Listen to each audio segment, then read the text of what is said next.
کہاں کھو گئی ہے؟ عادی نے مسکراتے ہوئے اس کے سامنے چٹکی بجائی تھی، جس پر محروسہ اچانک ہوش میں آئی۔ چلے اب، عادی نے اس سے پوچھا تھا، جس پر وہ اسبات میں سر ہلاتے ہوئے خاموشی سے دروازے کی طرف بڑھ گئی۔ مگر باہر نکلنے سے پہلے اس نے دھیرے سے اپنے سر کو ضرور چھوا تھا، جہاں اب تک عادی کے ہونٹوں کا لمس موجود تھا۔ وہ دھیرے سے مسکراتے باہر نکلی تھی، مگر تبھی اسے کچھ یاد آیا۔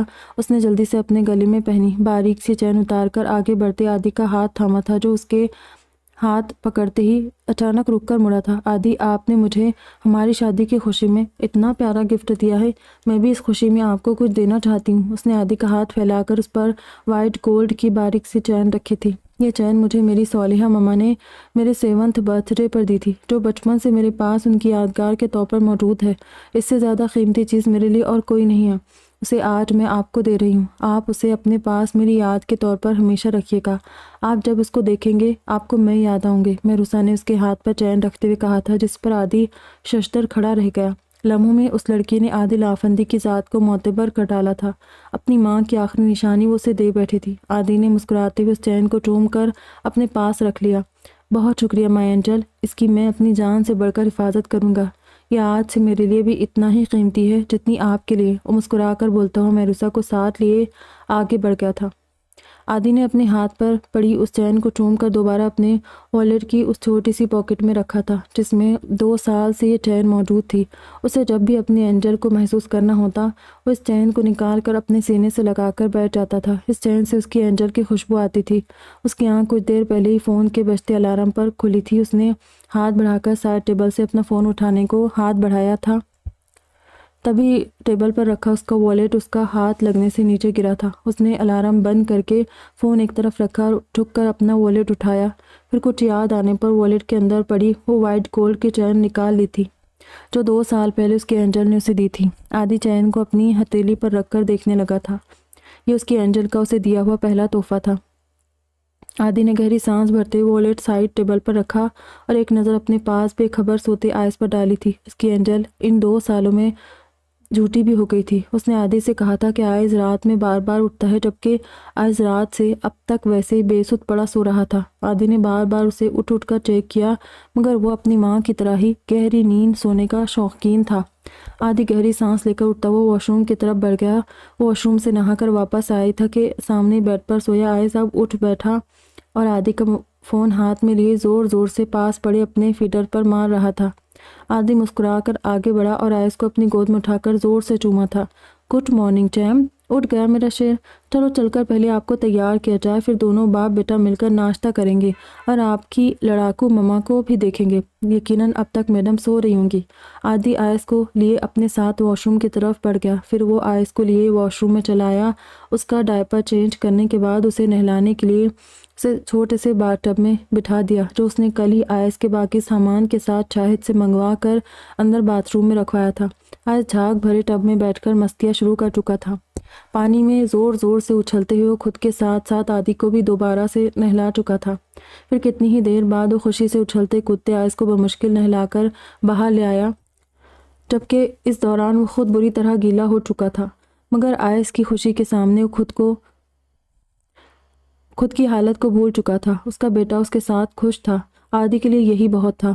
پھر الماری سے آئس کے کپڑے، پاؤڈر، لوشن، ڈائپر نکال کر اسے سلیقے سے تیار کر کے وہ باہر لے آیا، جہاں ناشتے کے ٹیبل پر نجمہ ناشتہ لگا چکی تھی اور محروسہ اپنی چیئر پر ایک طرف بیٹھی ہوئی عارفہ سے کچھ کہہ رہی تھی۔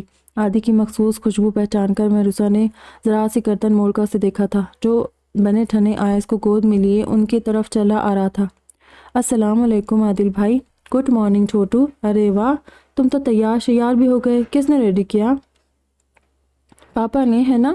عارفہ نے آئس کو عادی کی گود سے لینا چاہا، جو عارفہ کو دیکھ کر مسکراتا ہوا گردن موڑ کر باپ کے کندھے میں منہ چھپا گیا، جس پر عارفہ اور محروسہ بری طرح حیرت زدہ رہ گئی۔ ارے چھوٹو، پاپا کے سامنے خالہ سے غداری؟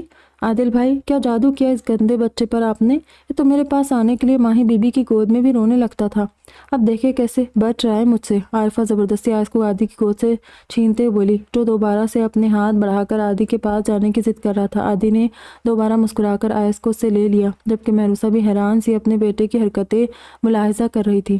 اس نے غصے سے آئس کو دیکھتے ہوئے ہاتھ بڑھا کر عادی کی گود سے لے لیا۔ آیس چپ چاپ یہاں بیٹھ کر ناشتہ کرو اور کوئی ڈرامہ نہیں۔ مہروسہ نے آیس کے منہ میں دلیہ کا چمچ رکھا تھا جو منہ بسوڑتے ہوئے گردن ادھر ادھر کر رہا تھا۔ آیس میری جان، میں ابھی آتا ہوں، آپ تب تک مما کے ہاتھ سے ناشتہ کرو، میں 2 منٹ میں آیا، اوکے؟ عادی نے مہروسہ کا برہم چہرہ دیکھتے ہوئے کہا، چلے آپ سب ناشتہ شروع کریں، میں بس 2 منٹ میں چینج کر کے آتا ہوں، میرے چیمپس نے مجھے گیلا کر دیا ہے نہاتے ہوئے۔ عادی جلدی سے بولتا ہوا اپنے روم میں بڑھ گیا تھا کیونکہ آیس دوبارہ اس کے پاس آنے کی ضد کر رہا تھا اور اس وقت اگر عادی اسے دوبارہ سے گود میں لے لیتا تو مہروسہ نے غصے میں ناشتہ بھی نہیں کرنا تھا۔ تبھی وہ وہاں سے ہٹ گیا۔ پھر وہ واقعی میں 2 منٹ میں چینج کر کے ناشتے کے ٹیبل پر واپس آ گیا اور آیس جو بمشکل نخرے دکھاتے ماں کے ہاتھ سے کھا رہا تھا، عادی کو واپس ٹیبل پر آتے دیکھ کر اس کی گود میں چلا آیا۔ پھر عادی نے اسے اپنے ساتھ ساتھ ناشتہ کروا کر عارفہ کے حوالے کیا۔ اینجل، میں ذرا آفس جا رہا ہوں، وہاں سے ایک ضروری کام کے لیے مجھے جانا ہے، آتے آتے دیر ہو جائے گی، تب تک کہ اپنا اور میرے چیمپ کا خیال رکھیے گا۔ عادی نے خاموش بیٹھی مہروسہ سے کہا جس نے اسے بہمیں اٹکا کر اس طرح دیکھا تھا جیسے پوچھ رہی ہو کہ اسے یہ اب بتانے کا مطلب۔ عادی اس کے چہرے کے تاثرات سے محظوظ ہوتا باہر کی طرف بڑھنے لگا تھا کہ تبھی آیس کے زور زور سے چیخ کر رونے کی آواز پر پلٹ کر اندر آیا، جو پورا منہ پھاڑے زور زور سے روتا عارفہ کی گود سے اترنے کی کوشش کر رہا تھا۔ عادی کو سامنے سے آتا دیکھ کر دونوں ہاتھ اس کی طرف بڑھاتا اس کے پاس آنے کو مچلنے لگا، جبکہ عارفہ سمیت مہروسہ بھی ہکا بکا سی روتے ہوئے آیس کو دیکھ رہی تھی۔ آیس، کیا ہوا؟ کیوں رو رہا ہے میرا چیمپ؟ عادی عارفہ کی گود سے آیس کو لیتے بولا جو باپ کے پاس آتے ہی خاموش ہو گیا تھا۔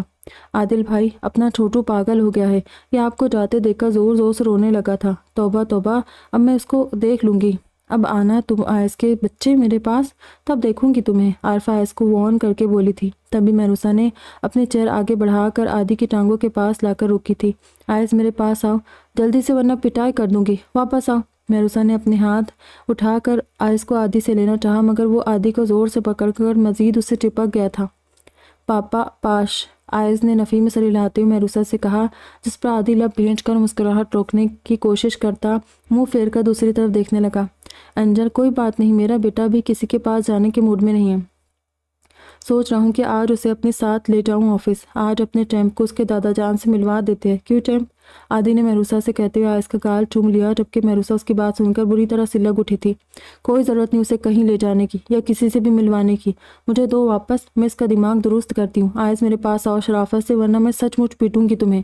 مہروسہ نے آیس کو عادی کی گود سے چھیننا چاہا مگر وہ ایک بار پھر ماں کی زوردار آواز سے ڈرتا ہوا باپ کے کندھے سے مزید چپک گیا تھا۔ عادی بے بسی سے گہری سانس بھر کر ناشتے کے ٹیبل کے آگے سے کرسی کھینچ کر مہروسہ کے سامنے بیٹھ گیا۔ اینجل، کس بات کا ڈر ہے اب؟ آیس میرے ساتھ جا رہا ہے، اپنے باپ کے ساتھ، پھر کیوں اتنے غصے میں ہے؟ میں اس کا دھیان رکھوں گا، اس نے تحمل سے مہروسہ کے ہاتھ پر اپنا ہاتھ رکھتے ہوئے کہا تھا جس نے فوراً اس کا ہاتھ جھٹک دیا تھا، کیونکہ میں نہیں چاہتی میرا بیٹا تمہارے ساتھ گھر والوں سے ملے۔ آج تم اسے باپ سے ملوانے لے جا رہے ہو، کل بہنوں سے ملواؤ گے، پرسوں ماں سے ملوانے کی خواہش کرو گے، اور میں نہیں چاہتی اس جیسی عورت کی میرے بچے پر پرچھائی بھی پڑے، جو سگے بیٹے کی سگی نہیں ہو سکی، اس بیٹے کی اولاد کی کیا ہوگی؟ مہروسہ کی بات کھٹ سے کسی تیر کی طرح عادی کے دل میں پیوست ہوئی تھی۔ لمحوں میں اس کا چہرہ پھیکا پڑ گیا، اس نے لب بھینچ کر اپنا سر جھکاتے ہوئے خود کو بمشکل کمپوز کیا، پھر گہری سانس کھینچتے دوبارہ سے مہروسہ کو دیکھا تھا۔ اس بار اس کے لبوں پر بڑی زخمی سی مسکراہٹ تھی۔ سچ کہا آپ نے، میری ماں میری بھی سگی نہیں ہو سکی مگر میں اپنے بیٹے کا سگا ضرور ہوں۔ جب تک بات میری ذات کی تھی میں نے برداشت کیا، لیکن اپنے بیٹے کے ساتھ کسی کو کچھ بھی غلط کرنے نہیں دوں گا، چاہے وہ کسی میری ماں ہی کیوں نہ ہو، اور میں کسی کے بھی ڈر کی وجہ سے آپ کو یا اپنے بیٹے کو دنیا سے چھپا کر نہیں رکھ سکتا۔ آپ دونوں میرا فخر ہے، گناہ نہیں ہے جسے میں سب سے چھپاتا پھروں۔ میری ماں، بہنیں یا باپ میرے بیٹے کے لیے کچھ بھی غلط کریں گے تو انہیں آیس تک پہنچنے والی ہر راہ پر پہلے میں کھڑا ملوں گا، اس لیے مت ڈرے کسی سے بھی۔ آج حلیمہ آنٹی آنے والی ہے، اپنا موڈ ٹھیک کرے، میں آیس کو اپنے ساتھ لے جا رہا ہوں، یہ آپ کے اور عارفہ کے پاس نہیں رکنے والا، اگر چھوڑ بھی گیا تو رو رو کر آپ دونوں کو پریشان کر ڈالے گا۔ لنچ ٹائم تک میں خود اسے آپ کے پاس چھوڑ جاؤں گا، ڈونٹ وری، اوکے؟ عادی نے شدید غصے کے باوجود بھی اس کی تلخ و ترش باتوں کا جواب نہایت نرمی سے دیا تھا، اپنے تئیں اس کے غصے کو شانت کرنا چاہتا تھا۔ اس دوران آیس خاموش بیٹھا باپ کے ہاتھ میں تھامے فون کو چھین کر اس پر زور زور سے انگلیاں مارنے میں بزی تھا۔ مہروسہ عادی کے چہرے کے شانت تاثرات دیکھ کر خود بھی خاموش ہو گئی۔ اس نے تو اسے بھڑکانے کے لیے اتنے تلخ لفظوں کا استعمال کیا تھا، کسی طرح عادی غصے میں آیس کو چھوڑ کر چلا جائے گا مگر وہ نہیں جانتی تھی کہ اس کے جانے کے بعد عادی نے 2 سال کا عرصہ صرف برداشت کر کے تو گزارا تھا، وہ کچھ اور سیکھا ہو کہ نہیں، مگر برداشت کرنا ضرور سیکھ گیا تھا۔ ان 2 سالوں میں ہجر کی سلگتی آگ نے عادل آفندی کو کندن بنا ڈالا تھا، اسی لیے محروسہ کے تلخ لفظوں کے تیر کھا کر بھی وہ بنا آہ کیے خاموشی سے سب سہ جاتا تھا۔ وہ محروسہ کے سامنے سے اٹھ کھڑا ہوا اور اس بار وہ خاموشی سے اپنی چیئر لے کر واپس پلٹ گئی تھی۔ اینجل، عادی کی آواز سے اس نے بنا پلٹے گردن موڑ کر اسے دیکھا۔ اب تو میں آئس کو لے جاؤں نا؟ آپ غصہ تو نہیں ہے؟ عادی جانتا تھا وہ اب کچھ نہیں کہے گی، مگر پھر بھی اس سے پوچھ بیٹھا تھا۔ جواباً محروسہ نفی میں سر ہلاتی اپنی چیئر گھسیٹ کر باہر نکل گئی۔ اس کا گھر کا ڈائننگ روم 2 سے 3 سیڑھیاں چڑھ کر تھا، اس لیے محروسہ کی آسانی کی وجہ سے وہ سب لاؤنج میں ہی ناشتہ کھانا وغیرہ کر لیتے تھے۔ عادی بھی اس کی وجہ سے یہیں بیٹھ جاتا تھا۔ ابھی وہ اپنی چیئر آسانی سے گھسیٹتی اپنے روم میں چلی گئی۔ عارفہ پلیز ذرا آئس کی فیٹر اور اس کا ضرورت کا تھوڑا سا سامان ایک بیگ میں ڈال کر دے دے۔ عادی لاؤنج سے باہر نکلتا ہوا کچن تک پہنچا تھا، جہاں عارفہ نجمہ اور خانسما سے باتیں کر رہی تھی۔ عادی کی بات پر اسبات میں سر ہلاتی باہر آئی۔ کیا ماہی بی بی نے اسے جانے کی اجازت دے دی عادل بھائی؟ عارفہ نے پوچھا۔ ہاں دے دی، تبھی تو لے جا رہا ہوں، عادی مسکرا کر بولا تھا، اور عارفہ مسکراتی ہوئی نجمہ کو ساتھ لیے عادی کے روم میں چلی گئی اور آئس کا بیگ تیار کر کے لے آئی۔ آئس کی ضرورت کا سارا سامان عادی کے روم میں ہی تھا۔ یہ لے عادل بھائی اپنے بے وفا چھوٹو کا سامان، مجھے پتا ہوتا کہ یہاں آ کر غداری پر اتر آئے گا تو آپ کے پاس ایک سیکنڈ کو رکنے ہی نہیں دیتی میں۔ جاؤ بدتمیز بچے، اب میں تمہیں گود میں ہی نہیں لوں گی، آج سے تمہاری میری دوستی ختم۔ محروسہ آئس کو انگلی دکھا کر وارن کرتی ہوئی بولی۔ جواباً آئس نے برا مناتے ہوئے جھپٹ کر اس کی انگلی منہ میں لے کر کاٹ لی تھی۔ عارفہ نے ایک زوردار چیخ کے ساتھ اپنی انگلی جھٹکے سے اس کے منہ سے نکالی تھی۔ یہ سب صرف ایک لمحے میں ہوا۔ عادی بھی حیرت سے منہ کھولے اپنے بیٹے کا کارنامہ دیکھتا رہ گیا، جبکہ عارفہ ناک پھلا کر آئس کو گھورنے لگی تھی۔ چیمپ، یہ کیا کیا؟ خالہ کے ہاتھ پر کاٹ لیا؟ لگتا ہے عائشہ خالہ اور فرقت سے مل کر ان کا رنگ چڑھ گیا ہے تم پر بھی۔ چلو اب سوری بولو خالہ سے جلدی۔ بھائی عارفہ، یہ لے آپ کا مجرم، اس سے معافی تلافی کروائے، میں باہر وہاں سے فیٹ کر رہا ہوگا۔ عادی نے آئس کو عارفہ کے حوالے کیا، جو عائشہ اور فرقت کی رنگ چڑھنے والی بات سن کر زور سے کھلکھلا کر ہنس پڑی تھی۔ آئس باپ کی گود سے اترتے ہی دوبارہ رونی شکل بنائے عارفہ کو دیکھنے لگا۔ آ جاؤ، اب تمہاری خیر نہیں چھوٹو، تشدد کرتے ہو خالہ پر، اب میں بھی کاٹوں گی تمہارے۔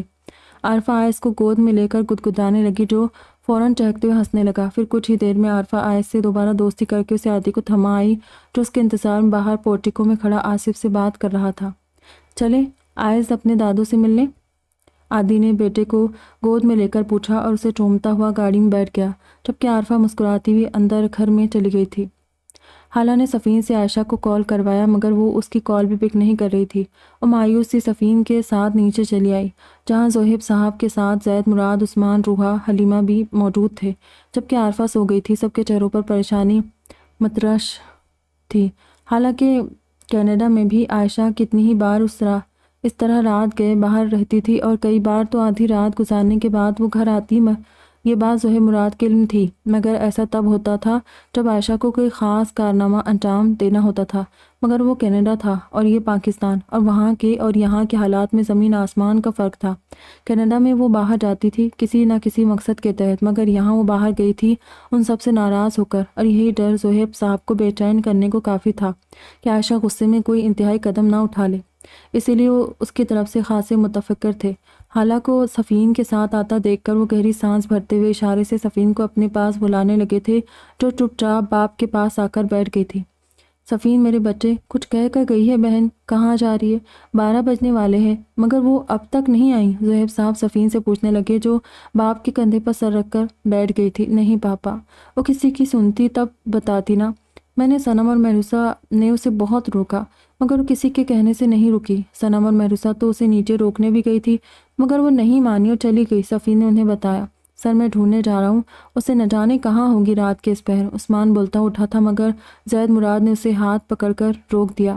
نہیں عثمان، بیٹھو تم اور صفین میرے بچے، آپ ایک کام کرو، صنم اگر جاگ رہی ہے تو آپ جا کر اس سے عائشہ کا پاسپورٹ لا کر دو مجھے جلدی سے۔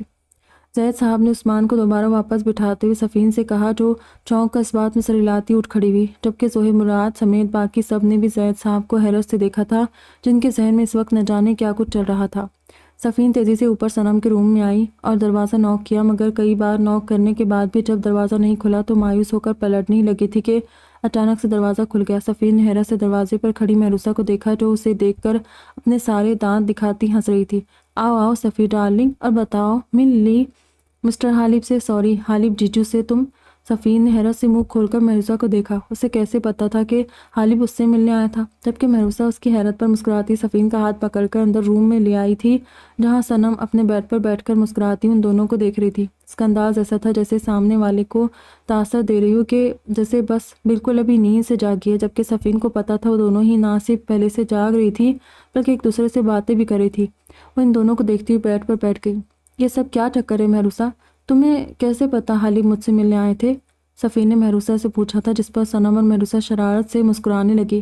صفی ڈیئر، اسے نہیں تو پھر کسے پتا ہوگا؟ یہی تو انہیں تمہارے روم تک چھوڑ کر گئی تھی، صنم نے ہنستے ہوئے کہا، جس پر صفین کو یاد آیا کہ آج حالب کے ساتھ رکیم اور عادی بھی تو آئے تھے اور اس کے ساتھ ہی وہ پورا معاملہ سمجھ گئی، اور اس نے مصنوعی غصے سے دونوں بہنوں کو دیکھا۔ یعنی وہ دونوں بھی تم سے مل کر گئے ہیں؟ صفین نے سر ہلاتے ان سے پوچھا۔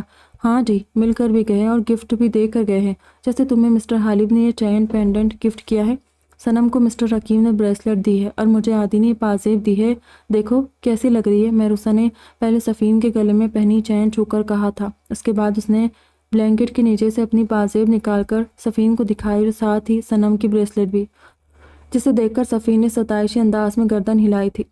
بہت ہی خوبصورت ہے دونوں چیزیں، اور تم محروسہ کی بچی، تمہیں سب عادی نے بتایا نا؟ تبھی چہک رہی ہو اتنا، اور حالب کو کیوں لے کر آئی تم میرے بیڈ روم میں؟ پتہ ہے عارفہ آ گئی تھی، تبھی اتنی بری طرح پھنس جاتی میں۔ اچھا چلو یہ باتیں بعد میں کرنا، صنم مجھے جلدی سے عائشہ کا پاسپورٹ دو، ڈیڈ نے منگایا ہے۔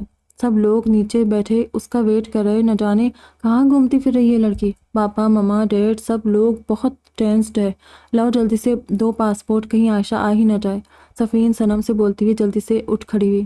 صنم بھی سمجھتے ہوئے اس بات میں سر ہلاتی الماری کی طرف بڑھ گئی اور عائشہ کے سامان سے اس کا پاسپورٹ نکال کر صفین کو دے دیا۔ صفین پاسپورٹ ہاتھ میں تھامے جلدی سے نیچے گئی تھی جہاں سب اس کے منتظر وہیں بیٹھے ہوئے تھے۔ اس نے آگے بڑھ کر عائشہ کا پاسپورٹ ڈیڈ کے ہاتھ میں تھما دیا تھا۔ صفین بیٹا آپ بھی سن لو اور بہنوں کو بھی سمجھا دینا کہ عائشہ کو اس بارے میں نہ بتائے۔ زید مراد نے پاسپورٹ اپنے کوٹ کی اندرونی پاکٹ میں رکھ لیا تھا۔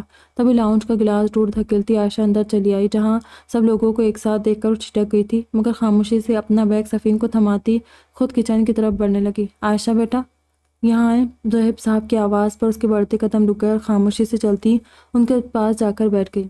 کہاں تھی آپ؟